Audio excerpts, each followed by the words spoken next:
uma história, uma história muito bonita, muito comovente, está no Evangelho de João, no capítulo 4 do Evangelho de João, que é a história da mulher de Samaria e do encontro que o Senhor Jesus tem com essa mulher. Essa história, ela começa dizendo que Jesus, no versículo 3 do capítulo 4 de João, deixou a Judéia e foi outra vez para a Galiléia, e era-lhe necessário passar, pois, por Samaria. Era uma obrigação para ele passar por Samaria. Por quê? Samaria não era o caminho que os judeus normalmente utilizavam. Os judeus, por causa do problema que eles tinham com os samaritanos, porque o samaritano era um judeu fake. Ele foi colocado naquela terra, era um gentil trazido para ocupar a terra, quando a terra ficou vazia por causa do desterro do povo de Israel para a Babilônia. Então, o rei trouxe pessoas gentios lá e arrumou para eles aprenderem judaísmo para continuar a tradição, os costumes da terra. Só que era uma coisa pirata, não eram judeus reais. Então eles tinham uma adoração paralela, eles tinham um templo paralelo, eles até hoje têm isso, né? Até hoje existem os samaritanos, até hoje. E os judeus evitavam ir por lá. Quando eles tinham que ir para uma outra região, eles davam a volta em Samaria, para evitar passar por dentro. Mas para o Senhor Jesus era necessário passar por Samaria. Por quê? Porque tinha uma mulher lá. Tinha uma mulher lá que ele precisaria encontrar. Era necessário ele encontrar essa mulher. E o interessante é que no versículo 5, na continuação, foi, pois, a uma cidade de Samaria chamada Sicar, junto da herdade que Jacó tinha dado a seu filho José, e estava ali a fonte de Jacó. Jesus, pois, cansado do caminho, assentou-se assim junto da fonte, e era isso quase a hora sexta. O interessante é que essa fonte de Jacó, ela aparece no Antigo Testamento, em Gênesis. Ela aparece no capítulo 49, 22, com a seguinte referência: assim diz o teu Senhor, Gênesis capítulo 49, versículo 22.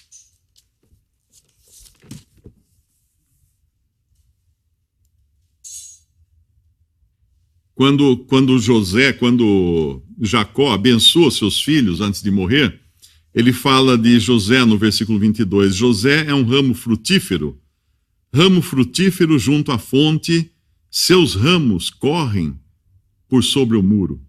Seus ramos correm por sobre o muro. E essa referência, então, não é gratuita aqui no Evangelho de João, ao referir-se à fonte de Jacó, porque ela é lembrada lá na bênção que Jacó dá a José, como sendo alguém cujos ramos correm por sobre o muro. Vão do outro lado. Quem aqui já teve essa experiência? Quando era garoto, né? Era muito comum você ir à casa de alguém e na casa vizinha tinha uma planta frutífera, um pé de laranja, ou às vezes até um pé de banana, uma bananeira, e muitas vezes os galhos pendiam para o lado de cada da casa e a gente aproveitava colher os frutos do vizinho, na realidade, mas porque os ramos passaram por cima do muro. Eles tinham saído da sua posse, do seu lugar, para atingir aqueles que não eram donos de fato. E assim é lembrado esse poço de Jacó aqui, porque realmente o que o Senhor Jesus faz aqui é passar por cima do muro. Aquele muro que dividia não só os judeus dos samaritanos, mas dividia também a questão moral. Porque ele ia se encontrar, era necessário ele se encontrar com uma mulher cuja moral era das mais baixas. A sua reputação ali na cidade não era das melhores. Como nós vamos ver depois, ela teve vários homens, essa mulher. Vários maridos, e aquele homem com quem ela vivia não era nem marido dela. Então ela tinha uma reputação ruim. Mas ele passa por cima de todos os muros impostos pela sociedade, pela religião, pelo que quer que seja, para chegar até essa mulher. E ali então, ele chega no versículo 6, era isto quase a hora sexta. O que é a hora sexta? Meio-dia.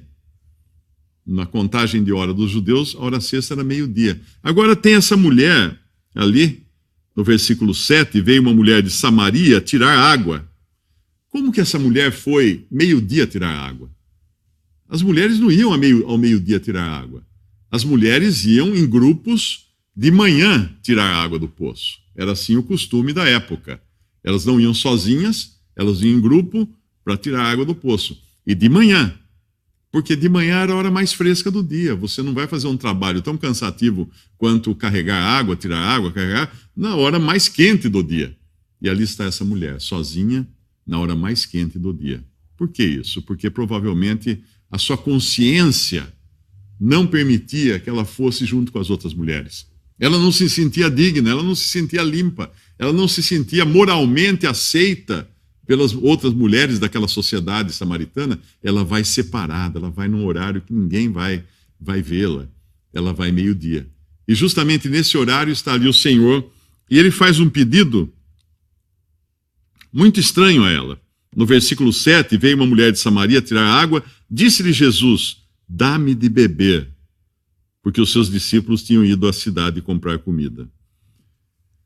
Normalmente, dentro do costume dos judeus da época, os homens não falavam com as mulheres em público, e muito menos com uma samaritana. Porque os judeus, nem mesmo os homens, conversavam com os samaritanos. Eles eram totalmente arredios a ter qualquer contato com os samaritanos. E vai dizer isso aqui, no versículo 9. Disse-lhe, pois, a mulher samaritana: como sendo tu judeu, me pedes de beber a mim, que sou mulher samaritana? Porque os judeus não se comunicam com os samaritanos, diz aqui a palavra de Deus. Os judeus não se comunicam com os samaritanos. Isso aqui nos mostra o alcance do Evangelho. O que é o Evangelho? O Evangelho não é uma mensagem que vai em busca de pessoas boas, moralmente aceitas na sociedade, pessoas que têm uma reputação ótima. Não, o Evangelho passa por cima do muro. O Evangelho vai buscar os perdidos. E os que não se consideram perdidos, esses estão mais perdidos ainda, porque eles acham que tem alguma coisa que possa fazer deles melhores que os outros. E não tem. Não tem. A palavra de Deus diz que todos pecaram e destituídos estão da glória de Deus. Nós só temos uma coisa: pecado. Pecado sobre pecado. Nós não temos nada para oferecer a Deus. O pecado faz separação entre o homem e Deus. Então não há como o homem se aproximar de Deus nas suas próprias capacidades, nas suas próprias obras, nas suas próprias bondades. Pelo contrário, aqueles que de alguma maneira acham que podem são os fariseus, são os falsos lá que nós encontramos nos evangelhos de Israel. Havia aqueles religiosos cheios de si que se sentiam o máximo, eles se sentiam a última bolacha do pacote, porque quando eles olhavam para um publicano, que era um coletor de impostos, que era um judeu traidor da pátria, porque ele coletava impostos dos outros judeus para entregar para os romanos, que era o povo invasor. Então os puritanos os publicanos eram pária da sociedade. Era um grupo de párias da sociedade. Eles não podiam de maneira alguma ser aceitos pela sociedade judaica, principalmente pelos religiosos. Então os religiosos olhavam de cima para baixo para eles. Tem uma passagem no Evangelho que tem um fariseu no templo. Ele fala: ó Deus, graças te dou, porque eu jejuo, porque eu dou dízimo, porque eu faço isso. Eu não sou como esse publicano. Eu não sou como esse homem vil, pecador. Eu não sou como ele. E o Senhor fala que aquele lá ia sair justificado dali, porque ele não ousava nem levantar a cabeça. Ele fala: tem compaixão de mim, pecador. Era essa a posição que ele se colocava, como lixo, como tapete, como capacho. E essa mulher já está nessa condição. Ela já está se considerando a pior de todas, porque ela está ali numa hora que não era a hora, ela está ali sozinha, ela reconhece a sua situação, e então o Senhor pede a ela de beber. E ela se surpreende. Como que pode ele pedir de beber? E aí, quando, no versículo 10, Jesus responde, quando ela fala que como é que pode você me pedir de beber? Ele responde: se tu conheceras o dom de Deus e quem é o que te diz dá-me de beber, tu lhe pedirias e ele te daria água viva. Aí a mulher vai raciocinar da maneira normal, natural, cerebral. intelectual. Senhor, tu não tens com que tirar, e o poço é fundo. Onde, pois, tens a água viva? És tu maior do que o nosso pai Jacó, que nos deu o poço, bebendo ele próprio dele, e os seus filhos e o seu gado? Jesus respondeu e disse-lhe: qualquer que beber desta água tornará a ter sede.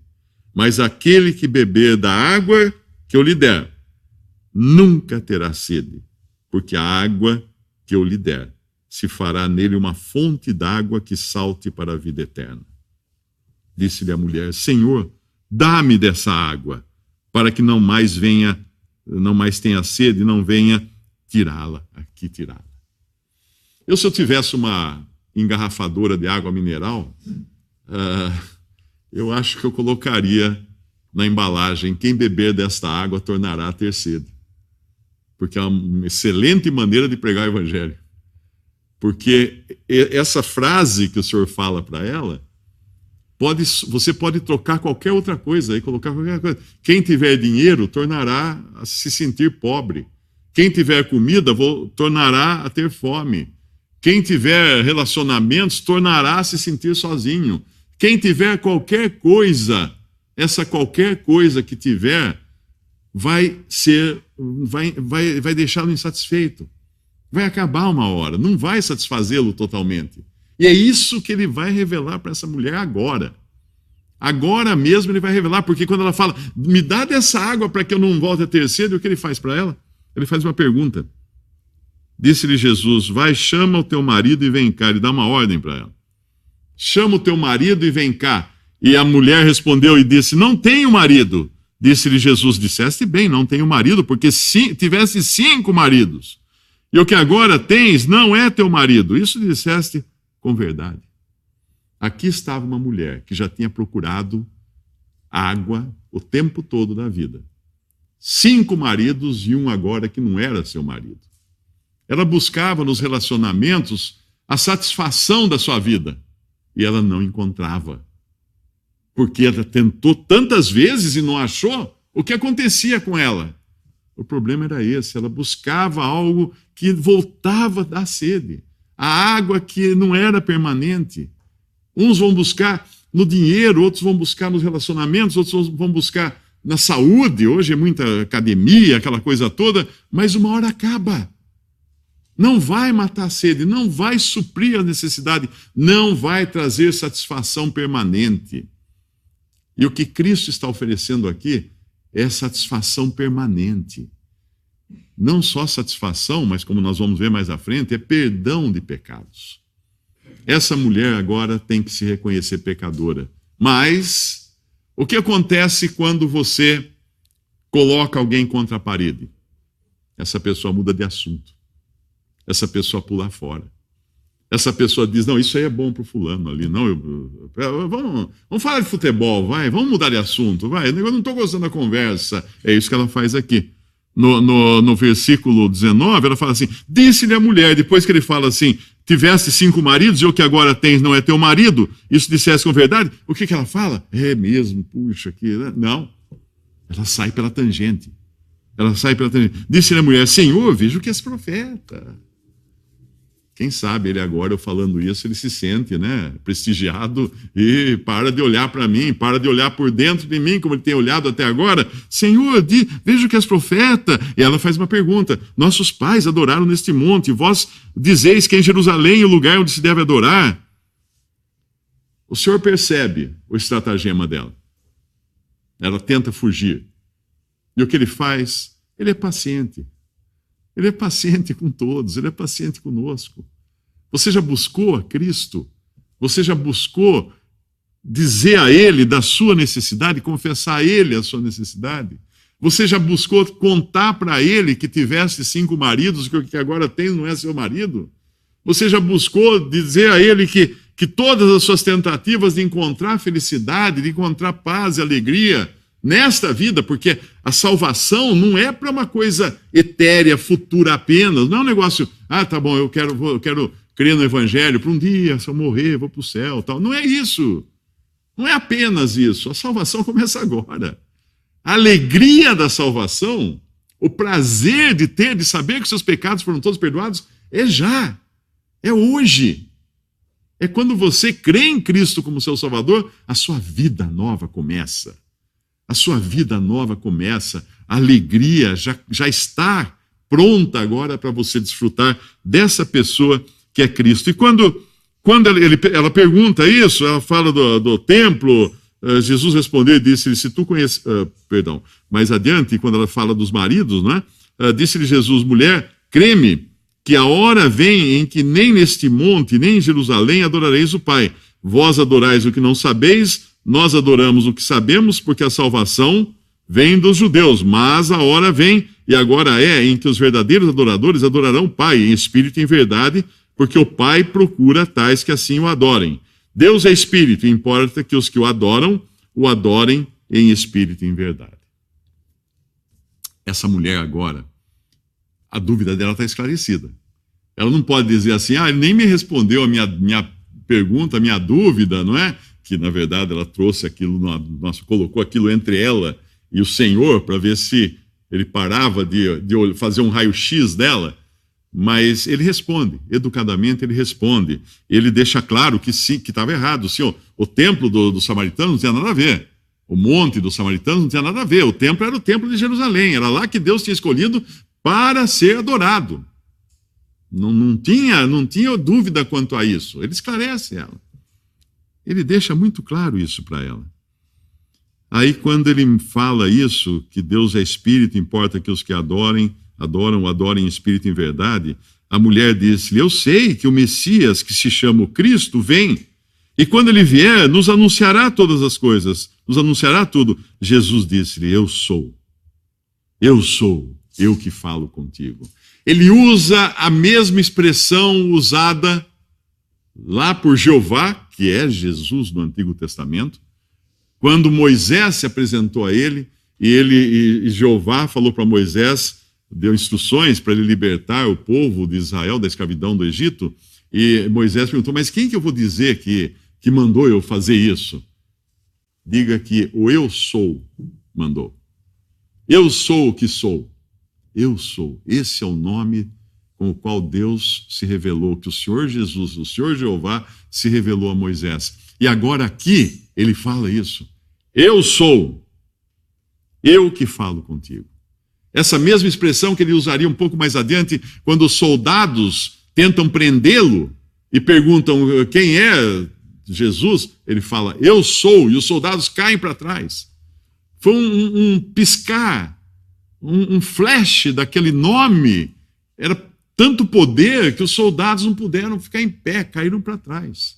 Eu sou. Nisto vieram os seus discípulos, versículo 27, e maravilharam-se de que estivesse falando com uma mulher, porque eles não falariam. Os discípulos nem sequer passariam por Samaria, e quanto menos falariam com uma mulher, e ainda menos uma mulher naquela condição moral. Porque muitas vezes os homens vão falhar com você, pode ter certeza, ainda que sejam cristãos, ainda que sejam discípulos de Cristo, eles vão olhar para você com asco, eles vão olhar para você com reservas, eles não vão querer te amar como Cristo pode amar. Só Ele pode amar, como só Jesus pode amar. Os homens sempre irão nos decepcionar, mesmo aqueles que confessam serem cristãos e que são cristãos de fato. Aqui os discípulos eram seguidores de Cristo, escolhidos por Ele. Mas eles não falariam com essa mulher. Mas o Senhor fala. Quando todos os homens te decepcionarem, saiba que tem um homem que não decepciona, Jesus. É a Ele que você tem que recorrer. Não a uma religião, não a um pastor, a um pregador, não a mim, não a uma reunião, nada disso. É a pessoa de Jesus. É o eu sou. É a Ele que você tem que recorrer, porque Ele não decepciona ninguém. O que vem a mim de maneira nenhuma o lançarei fora, Ele fala. O que vem a mim de maneira nenhuma o lançarei fora. Nunca, jamais Ele vai deixar uma alma sincera que se chega a Ele na mão. Não vai. Não vai. Um coração contrito a Deus não desprezarás. E Deus não despreza um coração contrito. Os homens podem desprezar, você não se encaixa. Você não está de acordo. você não é, você é samaritana. Eles poderiam falar, os discípulos falar para essa mulher. Versículo 28, deixou, pois, a mulher o seu cântaro e foi à cidade. Ué, mas espera aí. O cântaro era uma posse importante para ela. O cântaro era aquilo que onde ela podia levar a água para matar a sua sede. Ela esqueceu de tudo agora. Quando você conhece a pessoa de Cristo, nada mais importa. Você vai largar o seu cântaro. Você vai deixar seu cântaro. Você vai deixar as redes, como os discípulos deixaram quando foram chamados por Jesus. E eles remendavam as redes do seu pai lá no barco, né? E o Senhor Jesus fala, vinde após mim que vos farei pescadores. Eles largam, pescadores de homens, eles largam as redes imediatamente e seguem a Jesus. Você vai deixar as redes, vai deixar o cântaro, vai deixar tudo. Vai deixar tudo para seguir a Cristo Jesus. E ele, então, na passagem que ela larga o seu cântaro, ela corre à cidade e disse àqueles homens da cidade, no versículo 29, vinde, vede um homem que me disse tudo quanto tenho feito. Porventura não é este o Cristo? Saíram, pois, da cidade e foram ter com ele. Esses homens depois iriam crer em Jesus. Eles iam crer em Jesus. No versículo 41, do versículo 39, e muitos dos samaritanos daquela cidade creram nele pela palavra da mulher que testificou, disse-me tudo quanto tenho feito. Indo, pois, ter com ele os samaritanos, rogaram-lhe que ficasse com eles, e ficou ali 2 dias. E muitos mais creram nele por causa da sua palavra, e diziam à mulher, já não é pelo seu dito que nós cremos, porque nós mesmos o temos ouvido, e cremos que este é verdadeiramente o Cristo, o Salvador do mundo. Era preciso agora que aqueles homens também, depois de terem escutado o testemunho dessa mulher, não apenas ficassem só no ouvir esse testemunho, tivessem a certeza de ter um encontro pessoal com Jesus para crerem nele. Você está ouvindo essa pregação hoje aqui, mas se você não tiver um encontro pessoal com Cristo no íntimo do seu coração, vai ficar só no intelecto. Você talvez acredita, realmente existiu um homem chamado Jesus, 2000 anos, morreu numa cruz e tal, mas se não for direto no seu coração, se você não puder falar assim, eu creio agora porque eu conheço ele, você não terá a sua salvação e o perdão dos seus pecados. Porque o que Cristo veio ao mundo fazer foi morrer. Morrer numa cruz para nos salvar. Morrer numa cruz para se esvaziar totalmente de si mesmo e assumir os nossos pecados ali na cruz. Muitas pessoas procuram a Jesus para saber o que ele pode trazer para elas. Não, você tem que buscar Jesus para saber o que ele pôde levar embora, que foram os seus pecados. Na cruz ele levou os pecados de todos os que nele creem e pagou por todos esses pecados ali. E uma das coisas mais lindas dessa passagem, que eu nunca tinha percebido antes, além dessa aqui, né, que quando a mulher vai aos homens da cidade, ela não fala, venham para a minha igreja, vão para o pastor fulano, para o pregador ciclano, não. Ela fala assim no versículo 29, vinde, vede um homem. Vede um homem. Quando nós pregamos a Jesus Cristo como Salvador, nós não pregamos, não anunciamos uma salvação por meio de alguma religião, por meio de alguma coisa que você tem que fazer, uma lista de regras que você tem que cumprir. Nós falamos de um homem que é o Filho de Deus que veio ao mundo para morrer e ressuscitar ao 3º dia.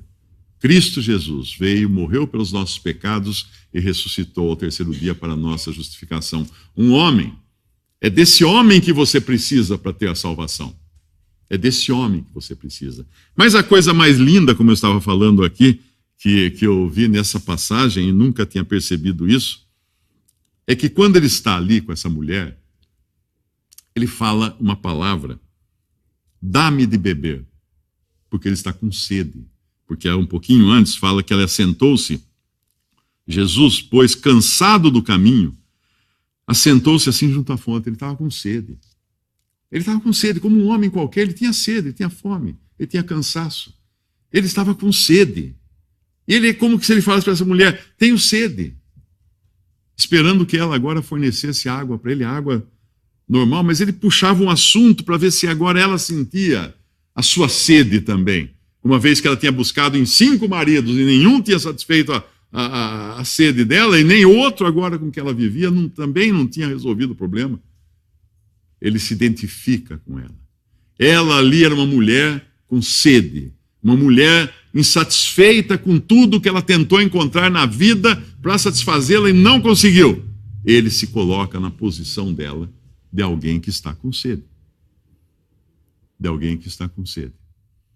E quando ele vai chegar mais adiante, no versículo 21, ele diz: disse-lhe Jesus: mulher, crê-me que a hora vem em que nem nesse monte e nem em Jerusalém adorareis o Pai.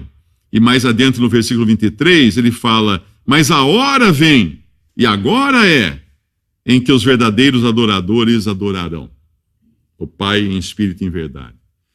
Essa palavra, essa expressão hora, ela é usada várias vezes nos evangelhos. E ela tem um significado muito importante, muito forte. Se nós voltarmos 2 capítulos, no capítulo 2, quando o Senhor Jesus vai fazer a transformação da água em vinho nas bodas de Caná, e Maria vai falar com ele, avisar que não tem vinho, disse-lhe Jesus no versículo 4 de João capítulo 2, mulher, que tenho eu contigo? Ainda não é chegada a minha hora. Que hora é essa? Que hora não tinha chegado aqui? Que hora é essa que ele fala que essa hora vem? Ele vai falar depois para os discípulos: a minha hora. É chegada a hora. É chegada a hora. Ele vai falar adiante quando ele estava para ir para a cruz. A hora era o momento em que na cruz ele levaria os nossos pecados. Ele pagaria ali, seria feito pecado por nós, receberia o juízo de Deus contra os nossos pecados na cruz. Essa era a hora dele. Essa era a hora de Jesus. E o que ele sentiria nessa hora mais extrema da sua existência aqui na terra? Aquele que era Deus e homem, aquele que vinha da eternidade, que nunca foi criado, mas era o Criador de todas as coisas, aquele que se fez carne para vir aqui nos buscar aqui embaixo, na terra.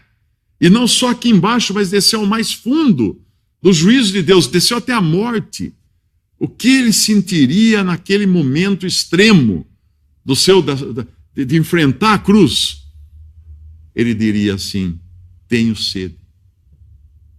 Tenho sede. E se num momento antes, aqui em João 4, ele falou que estava com sede, pediu para a mulher dar água, porque era uma sede física, porque ele estava cansado do caminho, era uma sede física, e um copo d'água ali resolveria aquele problema naquele momento, mesmo que fosse uma água que quem bebesse daquela água voltaria a ter sede. Agora na cruz, ele tinha uma sede que água nenhuma poderia eliminar. Ah, mas é porque ele estava desidratado, porque ele estava pregado na cruz? Não. Isso é a sede que os homens têm. Ele tinha uma sede porque a fonte de todo o prazer dele lhe tinha sido tirada. Lembra que eu falei da mulher que buscava prazer, buscava satisfação em tantas coisas e não conseguia, e ela precisava dessa água para não voltar a ter sede? O Senhor Jesus na cruz teve a sede, que é a sede extrema que alguém pode ter. A sede da ausência de Deus. Aquilo que lhe dava satisfação o tempo todo, a sua comunhão completa com Deus. Ali ele falou: Deus meu, por que me desamparaste?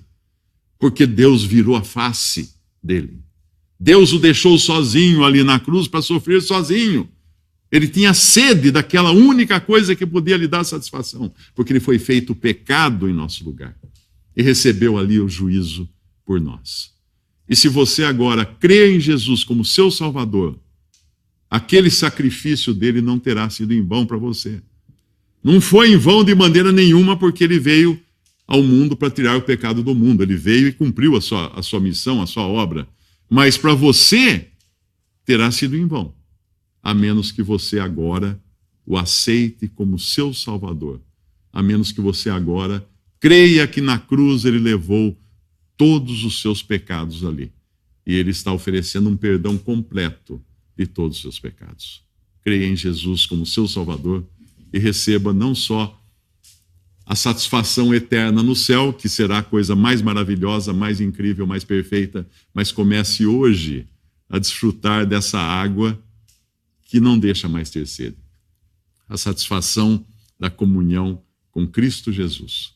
Podemos dar graças pela sua palavra. Nosso Deus e Pai, nós agradecemos, Pai, pela tua palavra, agradecemos por tudo o que lemos aqui nesta noite e também por essa pessoa tão bendita, nosso Senhor Jesus Cristo, por sua obra na cruz, indo até as últimas consequências, sendo privado ali de toda fonte de prazer, da água que lhe dava total e completo prazer, ser abandonado ali por Deus, por causa dos nossos pecados, ser feito pecado ali por nós.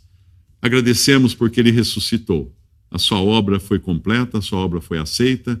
E pedimos agora, Pai, porventura, se alguém que escuta essa mensagem ainda não tem essa satisfação aqui, e não tem o perdão dos seus pecados, e não tem a certeza de vida eterna, que possa crer em Jesus, neste exato momento, e receber o perdão dos seus pecados. Pedimos isso em nome de nosso Senhor e Salvador Jesus. Amém.